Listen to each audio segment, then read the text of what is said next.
Insider podcast here on Philly Sports Network with myself, Liam Jenkins, where you know the score by now. All things Eagles related from the last 7 days, wrapped up and put inside a spooky gift bag. It is Halloween season once again. Let's just hope the Eagles don't end up with anything that will haunt them against Detroit. That might be the best intro I've ever done in my life. Ever. I mean, long-term listeners, I need you to let me know. That was certainly top 5. But I've never, been a fan of Halloween. I don't like ghosts. They scare me. And I don't actually know when Halloween is. But I'm going to presume it's around this week because we've just ruined the intro is what we've done now. We've totally ruined the intro. If you're new around this podcast, guys, thank you so much for taking the time to check it out. It means the absolute world to me. If you're on YouTube, you're in one of two situations right now. You're either seeing this video, having just watched the opening 10 minutes without the intro and thinking, wow, what is this fantastic podcast I'm listening to?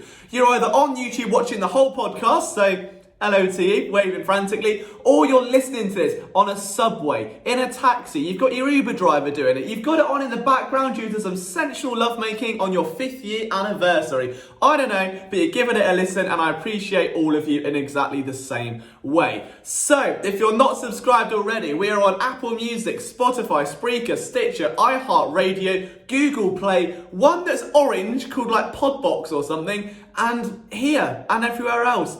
And even on tape decks and in spooky goodie bags. So wherever you want to listen to, if you could head on to iTunes or Apple Podcasts, rate it 5 stars, that would be absolutely amazing. That's the best way to help this podcast grow, because we can't keep up with the likes of BGN Radio, who are not only killing it, but they're doing an episode a day. And that's a lot of grind, considering we're doing videos and articles. So, we're trying to, one a week. We've also got Flipping the Birds and Pod Street Bullies, so shout to those guys as well. But if you could leave us a lovely little rating, that would be brilliant.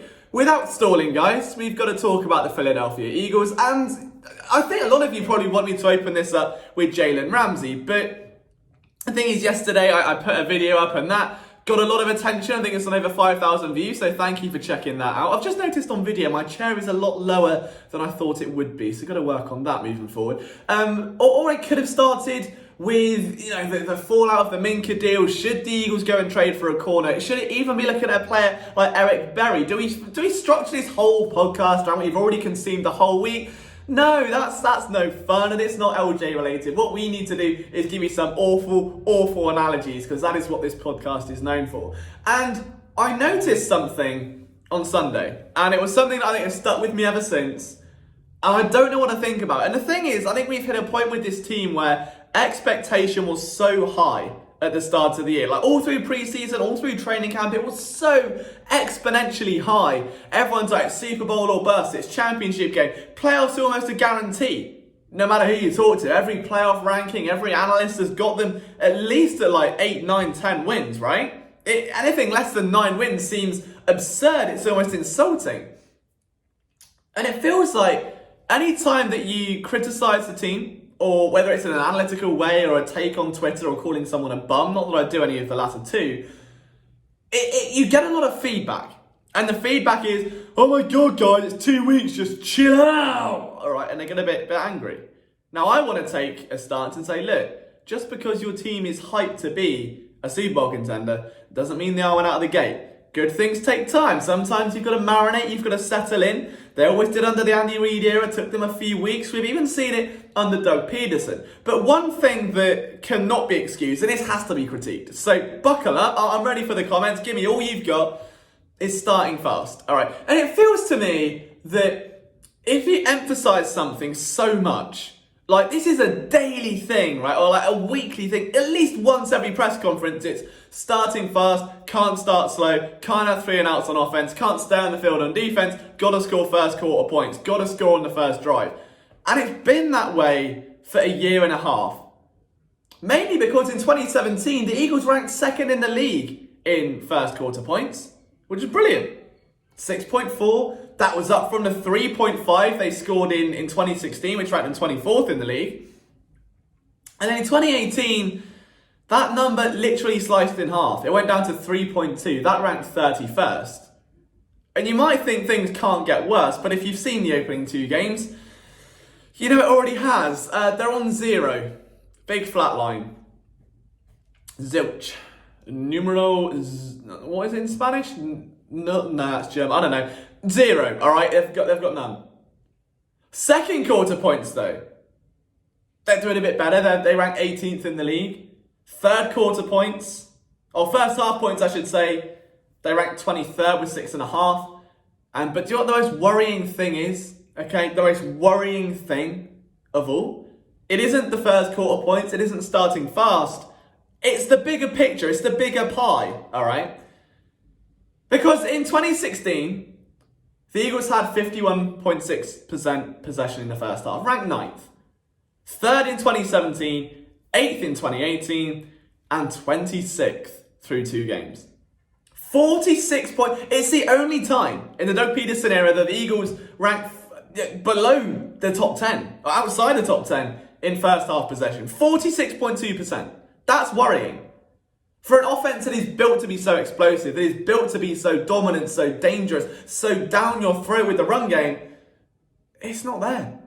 So what is holding it back? And our writer Morgan Burkett, some of you may be familiar with him, it really breaks my heart that he's not on Twitter, because I'd love to give him some PDA, but sadly he's just not about that life. He put together a great article with 3 major points.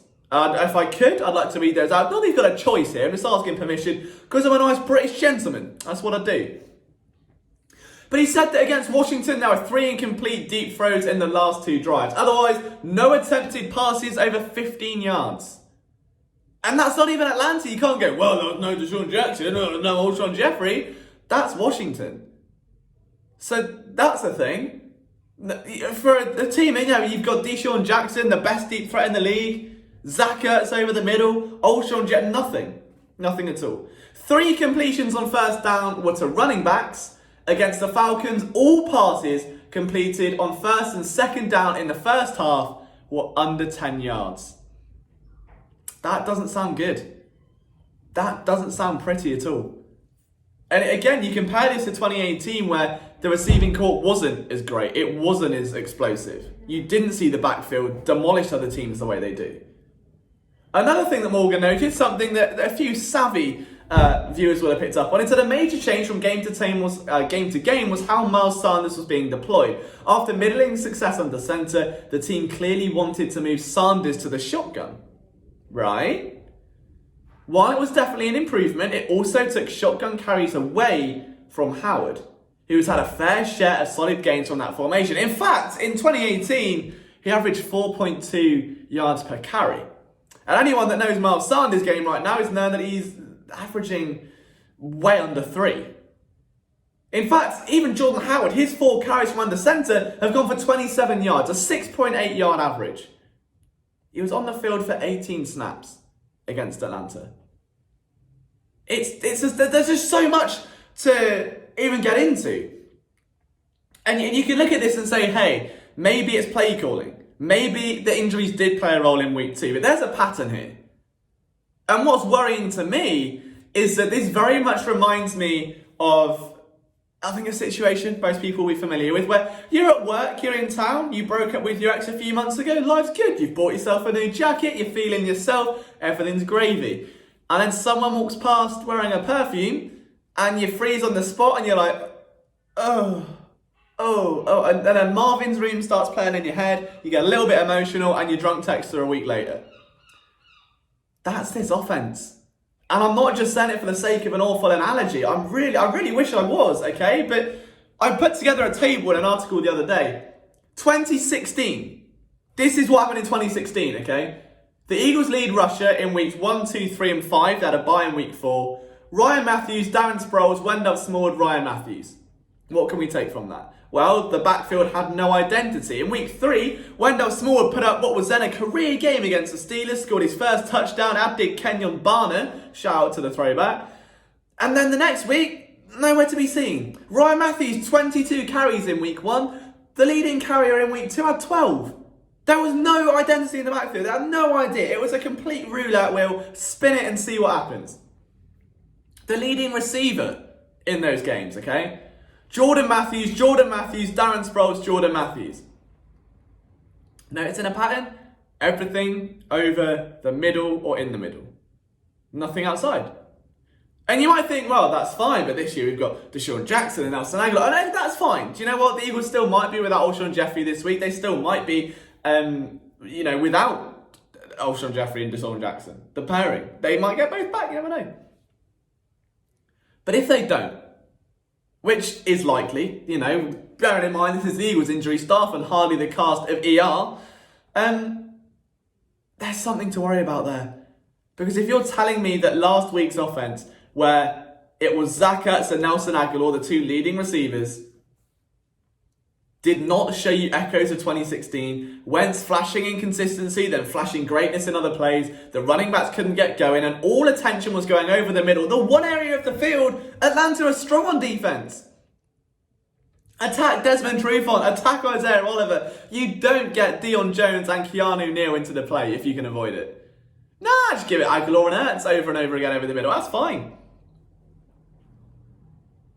And I know that people are going to listen to this and say, yeah, but I think I didn't practice, and Matt Collins. It's like, well, fine, but this week has to be different.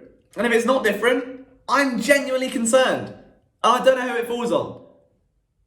Now, is this because the Eagles don't play together in pre-season and they rest a lot of their starters whereas other teams don't, and therefore cohesion takes a while? You could certainly make the case for that on the offensive line. It looked abysmal last week. Absolutely abysmal. Or is it Mike Groh? Is it Doug Peterson? I don't know. There are a few different culprits. There's no one thing singling it out. But the fact that this team has gone from second in first quarter points in 2017, third in first half points, and third in first half possession, got better in every offensive area, and now sit 32nd, 18th, 23rd, and 26th in those metrics. It can't fly. Not against Washington. That's not an elite defense. Not against Atlanta. That's a serviceable defense when healthy. And Detroit, well, if we're going to talk offense and offense not being able to get on the field, Matt Stafford is throwing it deep more than any other starting quarterback in the NFL at the moment. And that is bad news for a secondary that can't save its own skin at the minute. Now, defense is a whole different debate. But if this offense does not remind you of 2016, if you're not getting throwbacks to Ryan Matthews, Jordan Matthews, the Matthews duo are at M&M, then something's missing. It's too similar to me. The play calls are too vanilla. The plays backwards are too similar. It has to change. It really has to change. And I don't know what the solution is. We might not get that solution until Olsen and Deshaun Jackson are back. We know the offense can score points. We know they can score in buckets if they want to. The point is they aren't. And we don't know why. And it's been that case for a year and a half. It's like having your dream girlfriend, okay, or your dream boyfriend. We're not going to see him either way. And it's just some reason you can't make it work. You can't get on. The dates are great. You look great on social media, couple photos. When you're in public, you're all best friends. The second it's behind the closed doors, it all falls apart. It's the same thing. And I don't know what the situation is, but I didn't realise until looking at the numbers, until comparing it to what we saw in 2016, just how similar those offences were. And I'd love to know your feedback, guys. Hey, look, if you're new around here, if you agree, if I'm wildly misfiring right now, I need you to let me know down in the comments. If you're not on YouTube, don't worry, you can tweet me at Liam Jenkins PSN. And that brings us very neatly onto the second part of the show, where if you're watching the first 10 minutes on YouTube, I will bid you adieu. You can tune in for the rest of the show a little bit later on. If you're listening to the podcast, buckle up. You know what time it is. I go on Twitter. I ask you questions. I say for you to ask questions, and you ask questions, and then I answer. It's thank you next, all right? That's what we're doing here. It's thank you next. So as soon as I'm loading up my Twitter to get these questions open, I think we had a record. We had like 8 or 9 this week, and there are some interesting ones there. So just got to call through our mentions. It's never easy. This is the thing when you improvise a podcast, right? You've got a lot to look at. So we're going to flood down to the first question. Thank you next, Geordie Fighter 14. What are the Eagles going to do at wide receiver, and how is the new office? I think at wide receiver, the only option is if they don't get Alshon Jeffrey back this week, it's going to be a case of Matt Collins and JJ Arcega-Whiteside. It's the only way that can play out, unless they promote someone from the practice squad, which I highly doubt they will. I would say that they're still without Dallas Goedert as of right now. So Alex Ellis is going to be involved. They're going to have to target the tight end more. They're going to have to. It is circa 2016. The only way to save this offense is to go full circa 2016, the circle of life. Bring back Jordan Matthews, you might as well. I think he proved himself as a nice outside receiver last year. And do you know what's amazing? all right?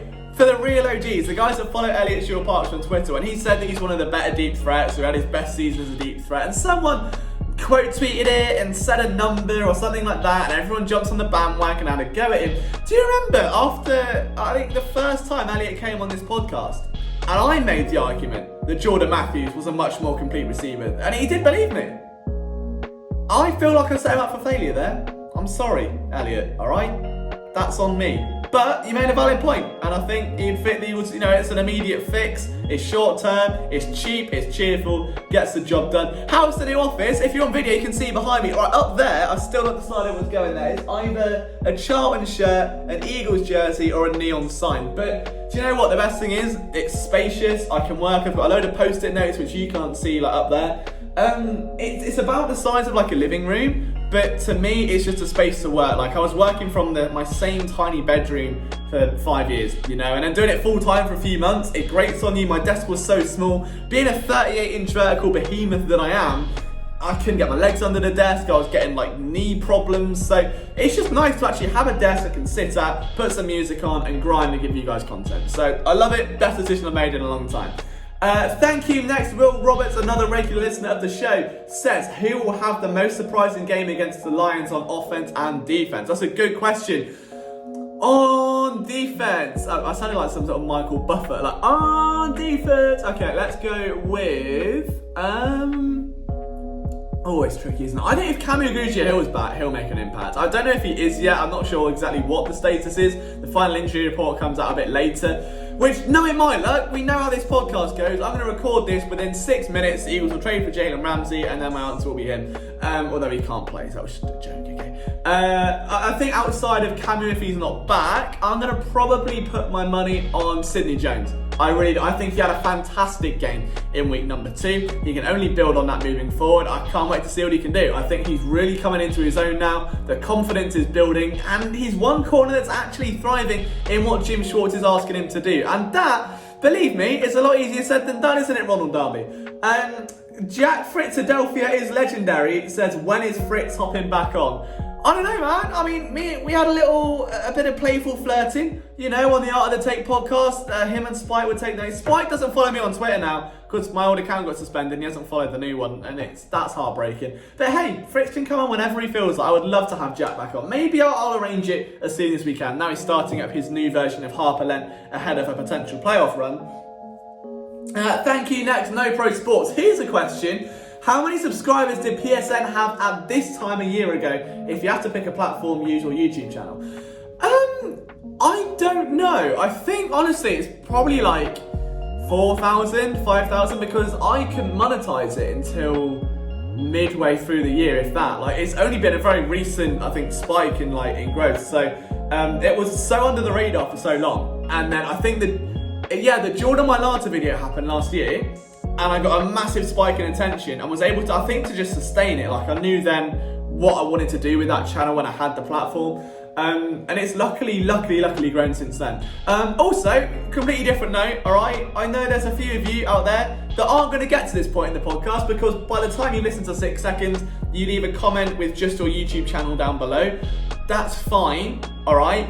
But having been in that position, I would just say, if you are listening to this and you want to go do your own thing or start your own blog or, promote your own stuff, that's brilliant. Like, I'd encourage it. Hey, I've been in the same boat. But do it in a way where you encourage feedback and you get someone to give you advice and constructive criticism. Like, reach out to people you look up to. Because you going on to some random video and spamming it, like how I got blocked by the Philadelphia Union in my first year of running PSN because I'd spam all my game recaps on their Facebook page, and it would just obviously detract attention, and it's not nice for them.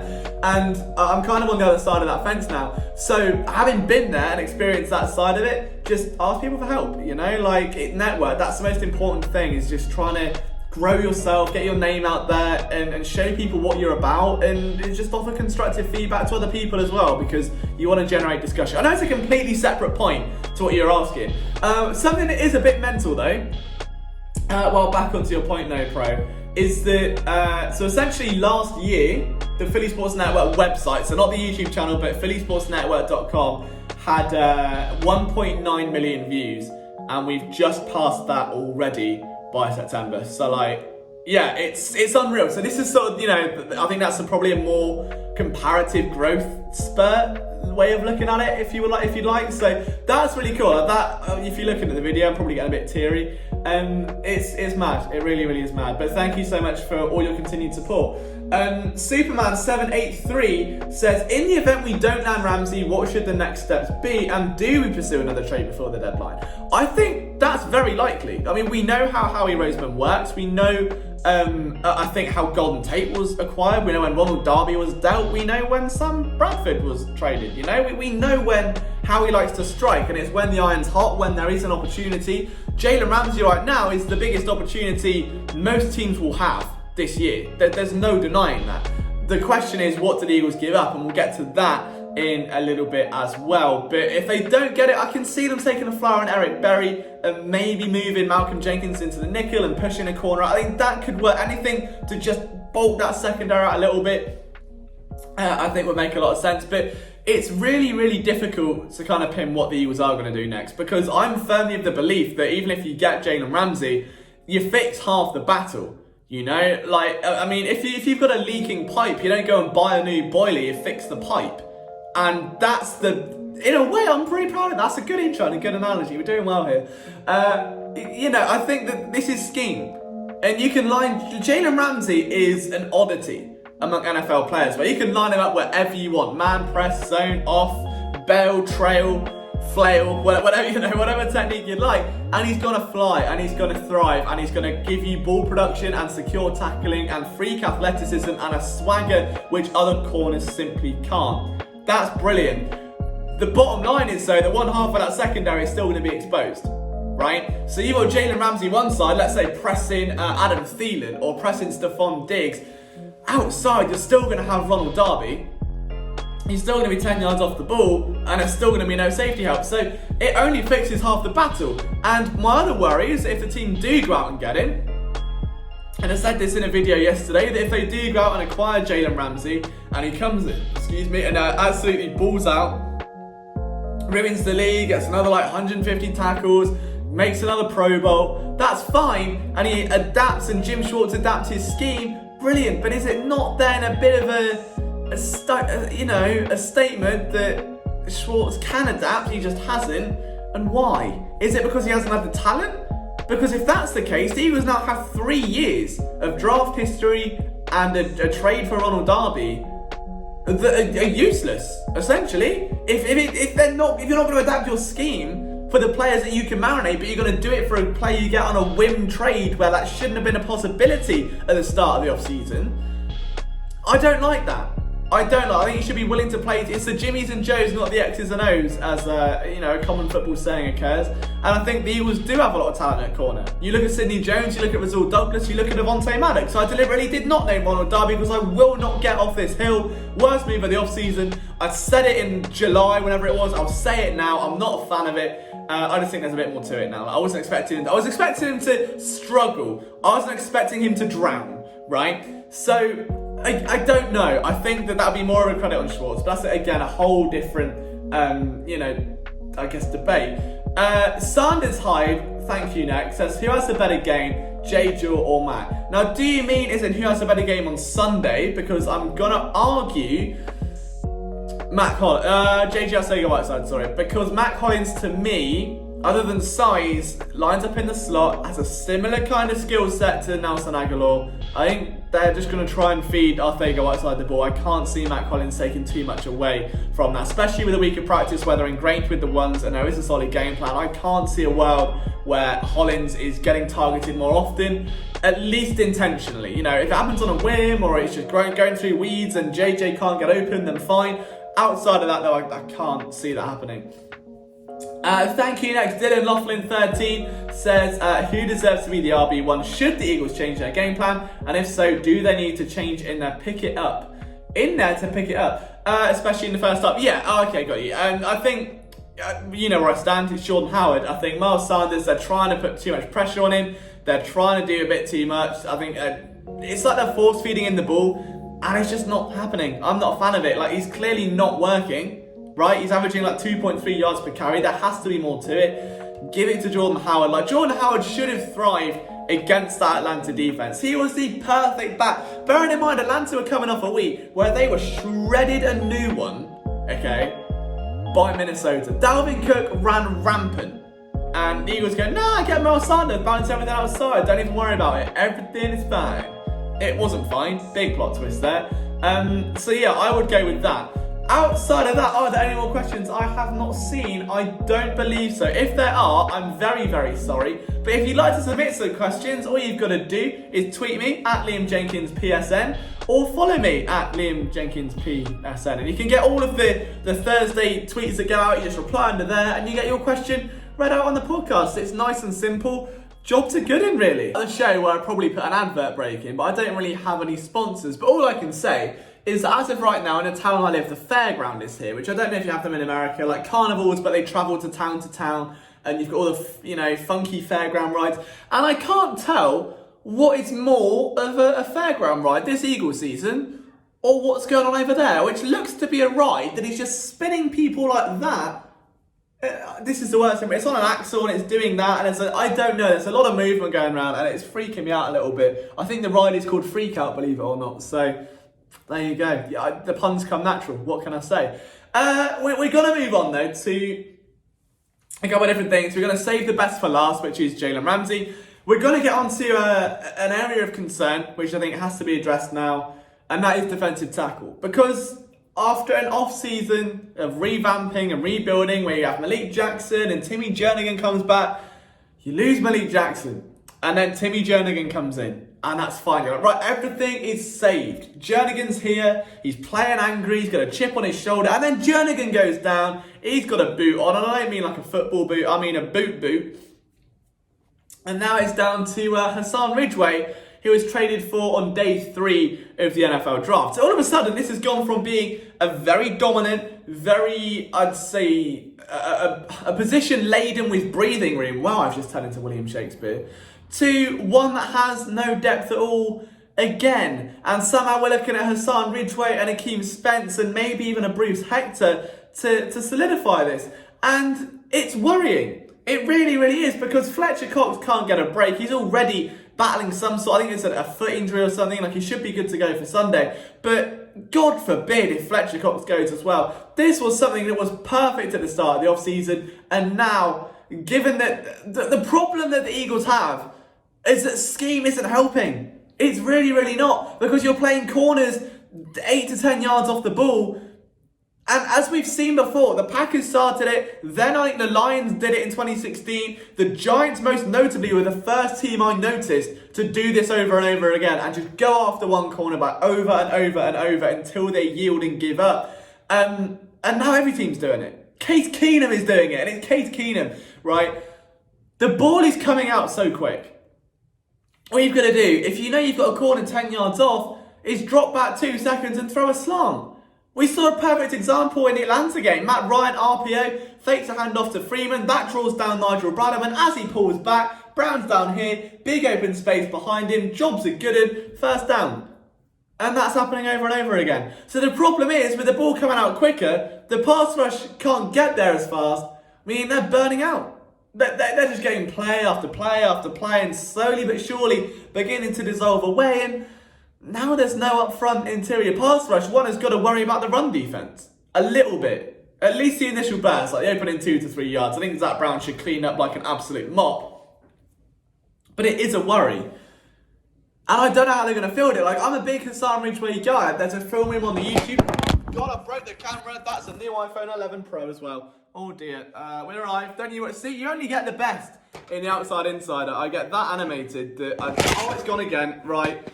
You can see this is great stuff, all right? I might even leave this in the podcast, it's excellent stuff. The angle's changed a bit, but beggars can't be choosers. Hassan Ridgeway, Hassan Ridgeway is someone that I am very high on, like very high on. There's a film of him on this channel, there's an article on the website where I think against the Colts he was drafted into a 3-4 scheme initially. He was a much better fit. For a 4-3. And that's something to bear in mind. But to assume that he's just going to take all of this extra weight on, all of this extra responsibility, and be fine, and then not be a drop-off, is worrying. You'd like to see Akeem Spence do a bit more, given that he was acquired very recently, started 16 games for the Dolphins last year. You'd like to think that with a week under his belt now, and he's got to digest the playbook and know his teammates a little bit more, that he'd be able to make it a bit more of an impact. And maybe we're over-speculating here. But the loss of Timmy Jernigan is significant, especially when you're already without Malik Jackson. So even if you do get Jalen Ramsey, it's not going to help much. Because the pass rush is now dropping like flies. And you're getting cluster injuries already. And it's week 2. So that's a worry. And I don't want to call into question the Eagles medical staff again, because they've already just been reshuffled. And going into that job, I don't know, it's awful. You just never know where you stand. And so this has been a very informal, lack of analogy podcast today, but I think it just calls for it. This has been the first, I'd say, like, borderline ranty podcast that we've had in maybe a year or so, something like that, because it doesn't happen often. This team very rarely anymore gives you reasons to be anxious, to be up to, well, other than every close game ever. But you don't see it. You do not feel a reason for amnesty, for caution, for a sense of, like, hesitance around this team. And if someone was to look at me right now and say, hey, Liam, £100, you're going to put it on the Eagles to beat the Lions? No. This secondary against Kenny Golladay? I don't want to go on holiday. Actually, I do want to go on holiday. That's an announcement we've got coming, hopefully by the end of today, when I get all confirmation on press stuff. But I'm giving too much away, all right? I'm trying to keep it a secret. It's a big thing that we're trying to do here. Shh. But it's tough. I think this is going to be another shootout. And without a pass rush, against, carry on my wayward son, against a running game that's moving, Stafford that is getting increasingly aggressive, and a receiving group that's beginning to find their groove. The results may not reflect it, but even on defense, you've got Darius Slay. Darius Slay now against the Eagles receivers. Which Eagles receivers? Who's he going to stand over? It would not surprise me in the slightest if they put Slay in the middle of the field as like a free roamer. Just like go wherever Ertz or Aguilar go. Just stay in the middle of the field. Act as a linebacker. Why not? What have they got to lose? Because surely their corners elsewhere can hold their own outside. Absolute tomfoolery. I'm not a fan. I'm a little bit concerned. But talking of that Lions game, obviously, it's a tricky thing to kind of speculate on. The Eagles do have some things going for them. The fact that Brandon Graham is playing the way he is right now, I think he's had, believe it or not, 40 tackles for a loss since 2016. He's had a great start to the season. He's had consecutive, top-ranked hurries, if you're into that. Or they're hurrying along, he's like, oh, get the ball, and then they get it out. So, it's just that. The other thing as well, obviously, to note is that moving forward, this game, to me, I would say, a significant place in my heart. And I say that for one reason, is that we all know the Thanksgiving Lions game from 2016, right? Do you remember that? If you need a gentle reminder, they lost that game 24-23. It was the one game where Trey Burton had his breakout. And he caught one massive pass, I believe. I'm going to try and find the actual stats for it now. I probably can't know me because it's impulsive and that sort of thing. But no, there we are. He caught, one pass for 5 yards. Well done, Liam. That went well. So they... a massive pass for 5 yards. You don't get this content anywhere else, ladies and gentlemen. But it was a clutch loss. It was a hard loss. Eagles-Lions, tough game. You had Calvin Johnson doing Calvin Johnson things. Obviously, you've had the snow game, Eagles and Lions. They always seem to be classics. But the Lions are now coming up to a team that is already kind of beaten and bruised by injury. And it's worrying. And I'm not sure where I stand on this anymore. I was at the start of the week thinking, hey, they're going to roll in there. The Lions can't run the ball. I think they're ranked 26th in yards per carry right now. CJ Anderson has a bit of legwork to do. And then all the things happen on Monday night or Sunday night, and I'm a bit worried. But it is Jim Schwartz's old team. That's something worth noting. Maybe Jim Schwartz can give them the old 1-2, the old counterpunch. But it's just a bit... I don't know. It feels like both teams are in such different places, but so similar at the same time. It's either going to be a slugfest, a slobber knocker, nothing happens, or a shootout. And I've got my money on a shootout. I think this will be a very tricky game for either quarterback to win. Wentz faces a good secondary. Stafford beats the secondary, should be able to eat alive. The Eagles' run defense is fantastic this year. The Eagles' run game is lackadaisical. The wide receivers are down. I don't know. There's too many ifs, buts, and maybes right now. And I'm concerned. And I don't want to go out there and say, hey, the Eagles are definitely going to go 2-0. And you know I'm a betting man. If I open up my bookmaker, I say that like it's mine and we're best mates. We're not. We just have a general bookmaker in England. But if I open up this game and I give you guys the line heading into Sunday, the Eagles are 6-point favourites. 6-point favourites. 6 points. It's a close game. This is a close game. And I don't buy that this team is going to march into a very difficult situation. I know they're at home, and Eagles are unbeaten in week 1, and their home advantage is among the best in the NFL. But there's just something about this game not sitting right. And I think maybe it's because of what we learned about the offense. Maybe it's because of the Jalen Ramsey thing. Or maybe it's the fact that the Lions have always been that team to give the Eagles classic games. I don't know. But either way, I'm not a massive fan of this matchup. I think we were going to end with some Jalen Ramsey talk, but I think we've kind of discussed it enough.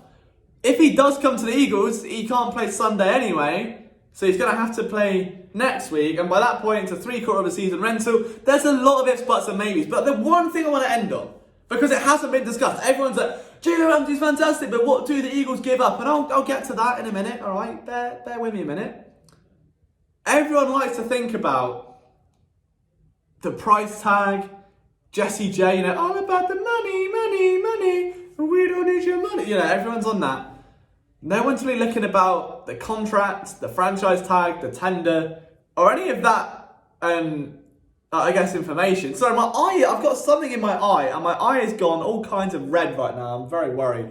But the one thing that hasn't really gone into any kind of discussion is his personality.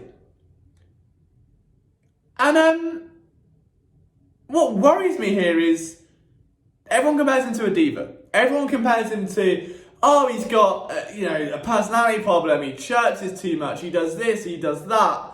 And the fact is, I think you need that to be a cornerback. Yes, he chirps a lot. He gets himself in trouble vocally. He draws a lot of penalties, a lot of comments post-game. You don't see anyone in the Eagles organisation making those kind of comments. And when they do, they genuinely backfire, like Cameo against the Cowboys that one time.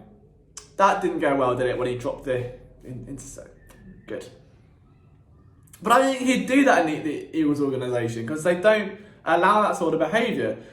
However, the thing to bear in mind is that I just think you need that mentality to play corner and be elite in your position. And I said this on a live stream, and I'm going to say it now, that for those of you who've been around for a while, you know that we've had Asante Samuel on, I think it's 1 podcast and 2 interviews that we've done. So he's a big friend of PSN. I love him. He's a great guy. He's been a massive help for our brand over the last 5 years. And talking to him the first time, he genuinely believes in all his heart that he is the best at everything.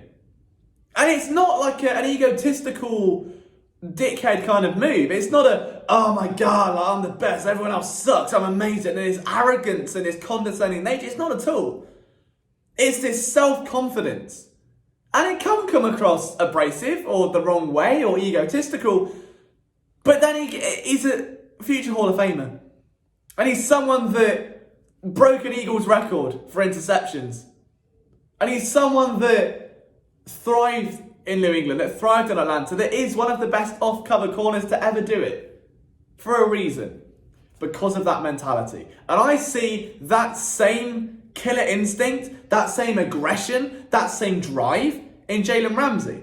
Now, would I give out the farm for Jalen Ramsey? The thing you've got to bear in mind here is that the Jags want first-round picks. The Eagles, if we're going to be kind to them and say this season will be saved and they make the postseason, they're going to be picking in the bottom 5 picks. So that first round pick is basically a second. So you need a first, a third, and probably a future first to get to that sort of margin. At least close to what the Ravens were offering, which was a stupid price. Do you give them a role player? Do you give them a Sidney Jones? No. Do you give them a Ronald Darby? Yep, take Darby. Take Darby, run, go, get him gone. I'll be absolutely fine with that. Do you take a Corey Clement? Do you take a Halapulavati Vaitai? I think those are all different discussions that the coaching staff need to have. But it depends on, I think, what this team wants, what the Jags want. Do they want to rebuild with picks, or do they want a weapon for Minshew? The Eagles though did it receiver. Do they take Nelson Aguilar? If the Eagles receivers weren't down, would you give up Aguilar for Ramsey? Both one-year rentals. Aguilar gives it, like, we don't know. Day Westbrook has kind of fallen off a bit. Yes, he's got DJ Chark. Leonard Fournette can't get going. They need some sort of weapon back there. And I feel like it wouldn't exactly be the worst thing in the world to give him a wide receiver. Problem is now, Eagles kind of can't because they've got none of their own. So that's a spanner in the works. But if Alshon comes back, I'm just saying that wouldn't be the worst deal in the world. The two players I would give up would either be Nelson Aguilar or Ronald Darby. Anyone else is probably a bit debatable right now. Like cornerbacks, nah. Safeties, no. Linebackers, no. Defensive tackle, you can't. Defensive end, you can't. Offensive line, you can't unless you want to go for Pryor or Big V or someone like that. And tight ends, you can't. So it's basically a very limited option that the Eagles have unless they want to give up valuable draft capital, which for a team that is winning now, there's a sentiment around winning now. But it's either develop now, win later, or it's win now, develop later. Right? They switch. If you're developing later, you need those draft picks. Because those draft picks end up being Andre Dillard. They end up being Miles Sanders. They end up being Arcega-Whiteside. If you're drafting to win now and develop now, those draft picks end up being those franchise-changing players. And that's the difference. And that's what the Eagles are going to work out. Are they winning now and drafting and developing later? Are they going to put that on hold for a year or two to facilitate Jalen Ramsey? I don't know, guys, but I want you to let me know down in the comments on YouTube. If you've enjoyed this podcast, thank you so much for listening. It's been an absolute pleasure. You can follow me on Twitter at Liam Jenkins PSN. I will see you next time. Enjoy the game on Sunday. We've got so much more content coming here at PSN. Stay tuned for more.